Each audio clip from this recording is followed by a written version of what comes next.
Napakaraming lechon po dito ngayon sa La Loma. Napaka-traffic at napakaraming tao. Ayan po ang matutunghayan natin dito sa araw na to. Ngayon po ay December 31, 2024. Actually, dun pa lang sa may unahan, traffic na po kami. Hindi ko lang nabuksan agad tong cellphone para ma-video.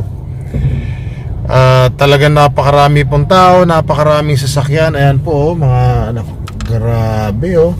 Siyempre po, hindi pwede mawala ang lechon, lalo na doon sa may mga pambili. Sana all yung mga tao may pambili po. At siyempre, yan po ay talagang number one delicacy, lalo na pagka yung mga ganito okasyon. New Year, Fiesta, Pasko, grabe po.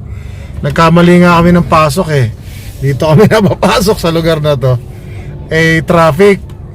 May bibili lang po kami sa Blumentritt. Pero anyway, I'll take the chance of trying to get some content habang nandito sa lugar na to.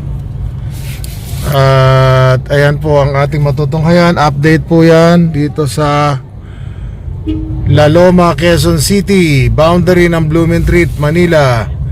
So ayan po, napakaraming tao, napakaraming sasakyan. So yung mga gusto pong humabol, pwede pa kayong pumunta rito, kasi mas maganda makapunta kayo rito kaysa yung umorder lang po kayo.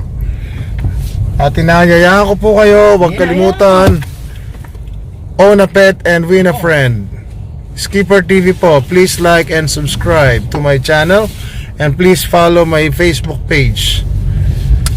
Ayan, nandito po yan kasi ayan oh, mga baboy na naka-ready na oh, pangkatay oh, or for lechon na pala. Ayan oh, may mga postcard sila.